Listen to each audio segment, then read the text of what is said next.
Hello, wherever you're joining us from today, I want to say a huge welcome to our global community. We hope you're enjoying the Product Marketing Festival.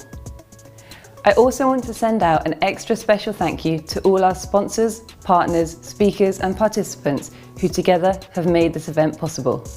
Their sessions are bursting with insights to help you level up. But remember, the learning doesn't stop here. If you aren't already, you can become a PMA member and benefit from unlimited access to exclusive templates, frameworks, mentors, and our entire library of on-demand event content. Make sure you have your questions at the ready. Simply post your question in the comments section and get awesome advice directly from our expert speakers. Or continue the conversation with your fellow product marketers in the PMA Slack community. What's not to love about that? So now, on to the next talk.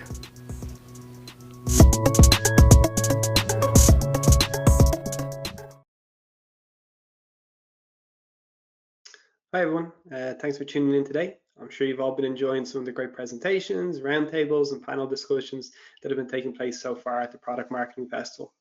My talk today is going to be focused on product marketing in the new normal.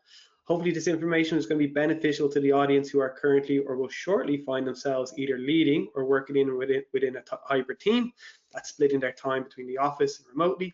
Some actionable insights based on some of the internal and external market research that we've been doing, as well as some of the approaches that you can take back to your own teams and organizations to consider implementing. So what I'm really going to look at today is these four areas. So firstly, looking at some of the major shifts that have taken place as a result of the pandemic and see what this means for the future of work. What role the office is expected to play for staff and organizations and how their views differ. Managing teams and some of the opportunities and challenges you'll be faced with as remote and hybrid working teams remain even after the offices are fully open.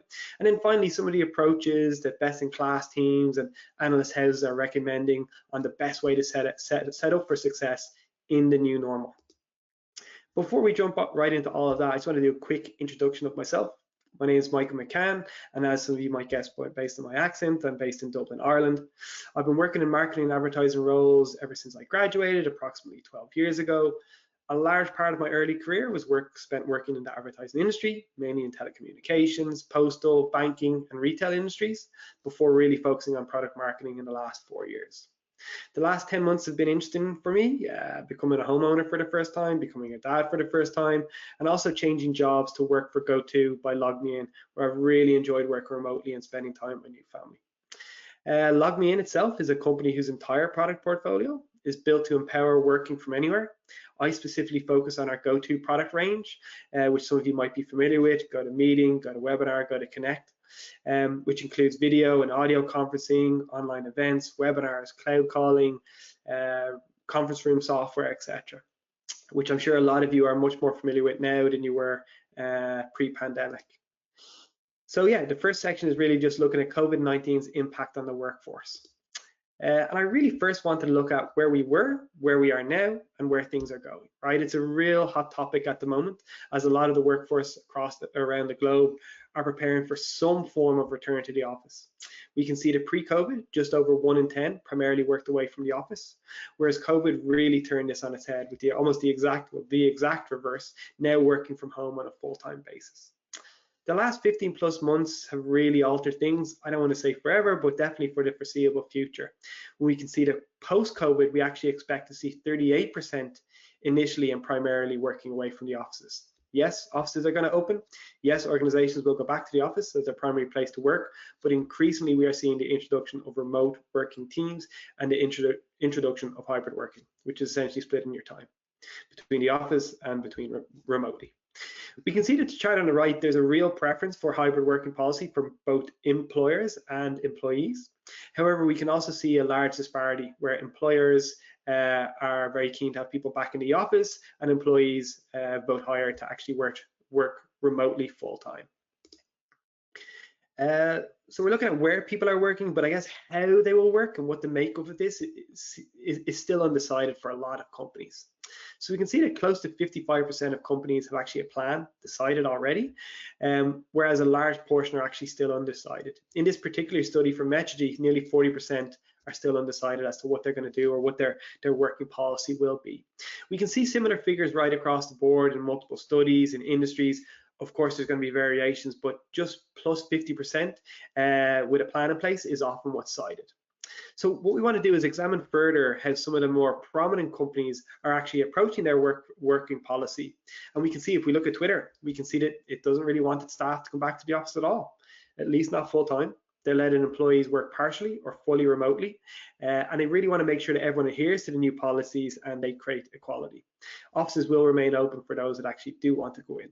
Apple just recently announced its remote work policy, and they just shared it in a memo to staff, and they said that the offices will be back open in September, and staff will have to come back to the office 3 days a week. However, they're going to be available to work from home on Wednesdays and Fridays. Morgan Stanley, like a lot of other financial companies in particular, are not as openly positive or embracing the hybrid working policies, and have actually stated that arrangements will be made and they'll vary based on employee and the job itself. Facebook, as of this recording, are still undecided. And again, some employees at Facebook, they're unhappy with the system for choosing who can work fully remotely. They haven't set out the ongoing policy, but the current structure in place has it so only staff at certain levels can actually apply, certain seniority levels can apply to work remotely. It does vary by departments, and Facebook have actually come out and said that, you know, of those that have applied to work remotely, nearly 90% have actually been approved to do so. Amazon, on the other hand, actually believe the best way to keep its foothold as a leading tech giant is by bringing everyone back to the office for a very office-centric culture, and they want to do so as soon as it is safe to do so. Next up, we want to look at some of the drivers, like what are some of the key drivers for remote work from an employee perspective. And, you know, the last 15 months you could really view as an experiment, right? There was, of course, always people doing it. Some industries were further ahead than others. Professional services or IT were much better offering flexibility. I guess now everyone has really had a chance to experience this. And they're willing to actually, and we can see by the results, they're willing to stay at a company for longer that actually allows them to work flexibly. If they find themselves in the job market, or you yourself find yourself in the job market seeking to recruit talent, offering flexible working is extremely high in their list of criteria before actually applying for a job within an organization. A high percentage of employees are even willing to accept a job for less pay when they have that flexibility. You know, when we consider what's happened over the last 12 to 15 months, you know, despite the global pandemic, business challenges, people losing jobs or being furloughed, those people that actually were working were fundamentally happier, right? They weren't having to commute, they had the freedom and flexibility to work from anywhere. It was allowing them, as we can see from the results, to avoid burnout, and they really felt like this actually increased their productivity levels. I myself can relate to this as a new dad, you know, not having to commute for half an hour or an hour and a half each day. Some day goes back to my work, a lot of it goes back to my family, you know, getting to be home and witness certain milestones with my new family that, you know, I otherwise would have missed. So these are some of the benefits that people are experiencing. And I guess the locations and the way we are working is really changing because employees wanted to change. They really wanted that much. And they've actually proved that they can keep their productivity levels high and the business can continue to operate at its pre-pandemic levels. However, you know, it's not all clear sailing. It does seem like there's still quite a bit of work to do because business decision makers actually tend to view things differently. We can actually see that there's quite a large disparity between what employees perceive in terms of productivity and the ability to get work done and what actually decision makers perceive. And unfortunately, you know, trust is being thrown in the spotlight, and it's really flagged as an area of concern. We can also see that when speaking to these decision makers, that less than 1% of them actually believe they're doing everything they can to design a successful remote work strategy. You know, in theory, this dual hybrid structure is the best for most organizations. In practice, it's actually the hardest to get right, and there's certainly still a lot of work to be done. In this section, I want to look at the new role of the office, right? And how does the urge to return to the office differ between employees and the organizations themselves? So, you know, why do staff want to return to the office? You know, looking at an array of research on this, we see the same 5 reasons really pop up over and over again. Collaboration is really never present, often top of the list. Staff want to come back and meet their colleagues. They want to see some new faces and catch up with old friends. They miss physical meetings, whether scheduled or impromptu. They miss the energy of those physical meetings. They're keen to get away from some of the distractions with their current office setup. And they actually flag that technology and equipment available in the office is some of the reasons which actually they're actually seeking to return and avail of. Looking more closely at one of our own studies below, run in conjunction with Forrester, when we asked employees how to compare how they worked as a remote worker versus in office, we can see that these are some of the reasons in office won out, that these are some of the areas in office won out, right? Internal collaboration comes out on top, not just internal, but externally. The ability to communicate outside of their office, the ability to brainstorm, and really to better serve customers are seen as some of the better reasons and the better outputs for workers when they actually return back into the office. So then looking at what companies want. So why do they want staff to return to the office? Again, collaboration, one of the top reasons. I guess along with collaboration, culture came out quite often. So they really are keen to protect and start to grow the company culture once more. And they felt like they really struggled with this during the pandemic, right? Companies are also feel that remote working really doesn't foster innovation. It really doesn't help their company and what they're seeking there. There's also, as we can see below, there's also a lack of trust, and hence the urgency to get remote workers actually back to the office and have bums in seats. And finally, the last one that came up quite often is onboarding. They're quite concerned that a lot of the new hires who have been onboarding aren't doing so properly, and they're quite keen to get them back in the office. So again, similarly, looking at our study, we can see that organizations feel productivity is better in office, as is collaboration and innovation. Companies also trust in their office workers to get more work done when in the office. They actually view this as more team orientated. I guess these are some of the views that can, and I think will, lead to problems in the business if remote workers are kind of seen as second-class citizens or certain biases are not removed. In the third section, this section I just want to look at new hybrid working considerations for product marketing teams. What are some of the opportunities and challenges that I guess arise based on the mass adoption of hybrid working? First, I guess I wanted to set the scene a little bit on what some of the experts think. This isn't to scare everyone. I guess it's rather to kind of ensure people and make sure you guys are clear that this really is uncharted territory, right? This isn't what we've done previously. It's not what we're doing now. Hybrid is fundamentally different. And I guess some key quotes when I was doing some of my research for this talk was, the Boston Consulting Group. They feel like a lot of people assume that because we know how to work together in the office, we know how to work apart, that we can actually do hybrid. Their view is hybrids really is that third way. It's going to be incredibly difficult to do, and it's a problem that we're all going to have to look to solve. The CEO of GitLab colorfully put, hybrid remote work offers the worst of both worlds. Hybrid creates two fundamentally different employee experiences to manage. It's hard, maybe even impossible, to find any credible experts who would argue it's going to be it's not going to be a rough ride. Then we look at the Columbia Business School.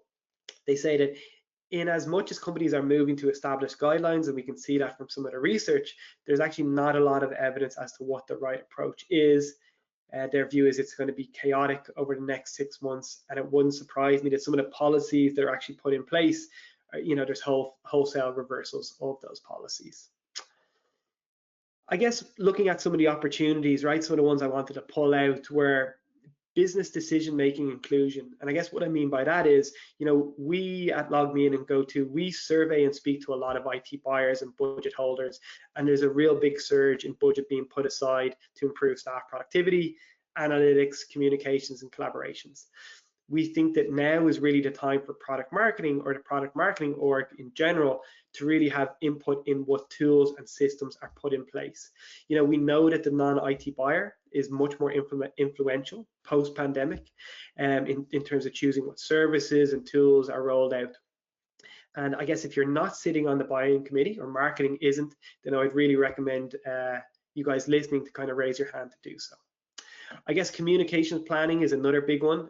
We see a lot of highly effective teams outline, how their channels are used, what are the requirements. Is Slack for more informal updates, calls to escalate, emails to bring in wider groups. So I guess we're seeing that a lot of really effective teams are kind of laying this out and making it really clear and transparent. A lot of companies are setting ground rules and trying to, I guess, ensure equal participation in video and audio conferencing. So it might sound counterintuitive, but if you're actually attending a meeting and you're heading to in a meeting room, they're actually recommending for staff to actually bring their own laptops, log on to their personal devices, so we have that equality, right? So everyone can see their faces. It's kind of that equal situation, whether you're hybrid or you're in the office or you're actually working remotely. And then finally, utilizing some of the available technology. So of course, rolling out best-in-class UCC technology, video conferencing, cloud calling, team messaging, webinars, conference room technology, as well as embracing all of those like staple software and features. I guess teams should really be looking to adopt, asynchronous communication through the likes of Loom, transcription technology through the likes of Otter, where the software can actually go to meetings on your behalf and actually take notes. Slack, the Donut app, to kind of buddy up and have virtual coffees, or online whiteboarding software through the likes of Miro. I guess the right technology stack is, it's really key for product marketing to be successful. Some wall-to-wall deployments may be outside of your control, but other smaller, lighter deployments, like some of which I've just mentioned, should really be taken advantage of within the marketing org. And then finally, in this section, moving on to challenges, the fear of the second-class citizen is a real genuine concern among experts and analysts. They are concerned about groupthink. They're concerned about buildups of power, the reluctance to defer to colleagues who are not in the room, and this is really going to lead to a two-tier class system. A lot of focus needs to be put on plugging these information gaps and ensuring information parity. Managers themselves are going to have to remove some of the biases that they have and develop empathy and understanding for the different type of roles and challenges working remotely or in the office their staff are going to face. Mentorship and onboarding. So we know respondents with the least amount of professional experience, 0 to 5 years, are actually much more likely to want to come into the office. They really view the office as an anchor. I guess some companies are actually having to hire more senior staff because they're confident they can ramp up quicker. As you saw earlier, onboarding is a major concern for companies, so that's why they're actually hiring more senior staff to kind of mitigate this issue. We also know the managers are more keen than their workers to actually work from home. They feel like they can get more focused work done, there's less distractions. However, this is a bit of a concern among staff who really feel like they might not get the guidance or mentorship that they need. And then finally, the last one is equipment and resource disparity. So reliability of business communications has never been more critical. All staff who are working from home might not have the best broadband, right? They might be competing for it with multiple roommates. They don't have their own office space. They don't have adequate headphones and microphones, or they find it hard to log into company applications or authenticating. So I guess there's some of the areas which I feel like as managers, people should look at, consider, speak to your staff and understand how can you kind of help them overcome some of these challenges and disparity when working at home. And finally, the last section I wanted to wrap up with is how to really set up for success. And I guess when reviewing multiple analyst recommendations for this, here are some of the key areas that are highlighted consistently. It's not an exhaustive list, but these are the 3 elements that keep coming up. And the first one is strategy and structure. So this should be a key focus for you and your teams. I guess it is important to remember that hybrid working is more of a compromise. It's not a utopia, right? And to get this right, you really need to plan for the right strategy. It's not something you're going to stumble upon. It requires a lot of stakeholders, marketing stakeholders, to really input and roll this out to make sure it's constructive, it's efficient, and it's well communicated. Can you look at stipends, or can you look at a budget that can be given to some of your new hires or remote workers so they can get the equipment they need to set up for success working remotely? And then also businesses, I guess, they need to acknowledge and understand that sentiment is going to change quickly. So it is important to take frequent temperature checks and understanding and check in with your staff to see is what you put in place previously still adequate for today. You also can't take a one-size-fits-all approach, and what works for sales teams might look very different for marketing.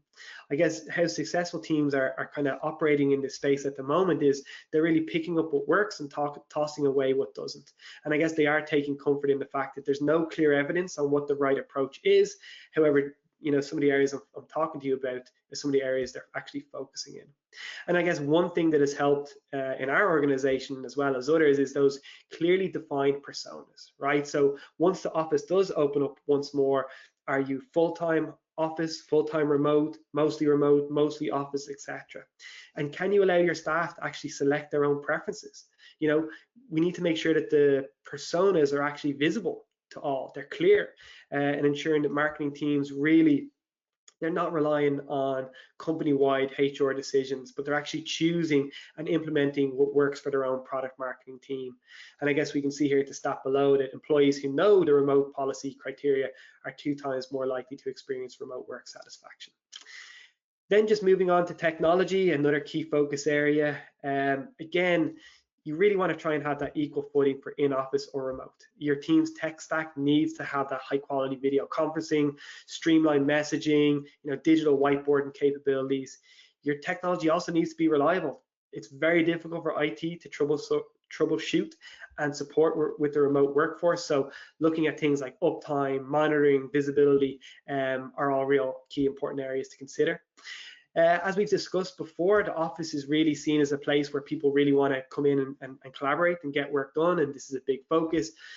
However, not everyone is going to be able to be into the office. So if you have maybe 4 in the office and 1 at home, how are you going to make that equal for all, right? How are you going to get engagement across the board?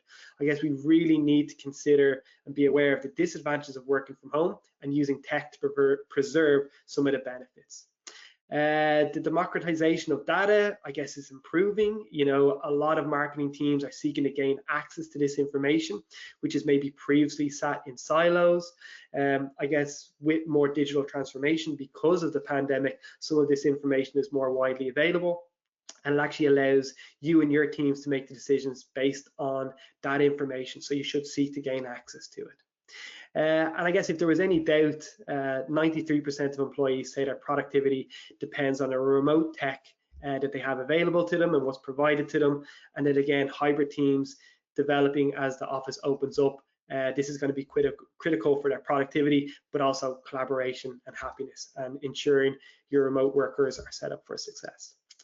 And then finally, the last area to focus on is culture. So culture has always been a challenge to strengthen and sustain, but with hybrid work models, the level of difficulty is going to be increased manyfold, right? So what are the specific use cases for your team in and out of the office? It's really important to understand that some people not wanting to go back to the office, it's not an aversion to the office, it's an aversion to going back to the way things were. Also making sure the right protocols and processes are in place and they're clear on what they need to talk to IT about, or in which manner to kind of solve some of their problems, right? We've also touched on this before, but communication is going to be even more critical to help your team and culture thrive. Laying out what the purpose is of the key organization and the team's actual purpose. Even more critically, hybrid work and managers, they need to be empathetic and understanding to their staff, but they also need to hold them accountable for the results. And this is really going to help foster better culture within the team itself. And I guess make it clear when and why and how they should actually solicit help and look for help from their managers and team members. And then finally, I guess we also need to be mindful that there is limited opportunities to build meaningful relationships for those that are working remotely, right? So staff are concerned about the lack of visibility. They're concerned about not being in the office. They're concerned about unintentional proximity bias. It's easy to turn to a colleague who's in the office with you to ask them to do something rather than schedule a call and try and do that with your workers who are working remotely, right? And we also know that younger workers disproportionately actually want to go back to the office. And we can see that 67% of employees want more in-person time with colleagues, and it's actually a big focus of business leaders at the moment. And then finally, just to wrap up and just say a thank you, I guess if you are considering a hybrid work environment for your team, or your company is facilitating this across the board, we see a big desire for the workforce to implement this itself. Ensure you are communicating this clearly to your teams, and be mindful that if it's not something you're considering, maybe it's something that some of your staff may actually be considering a new role. So again, the 3 key areas are structure and strategy, your technology stack, and also your culture. These are the areas in which analysts and some of the successful businesses from a remote working perspective are actually focusing on. The list is not exhaustive, but there are 3 areas we feel like you should focus on. I hope you took something away from today to introduce or consider with your product marketing team. And I guess I wish you and your teams all the best of success as I guess we move into the tail end of the pandemic, where offices start to open again. And if anyone would like to reach out further for any more information, I'd be happy to help. So thanks for listening.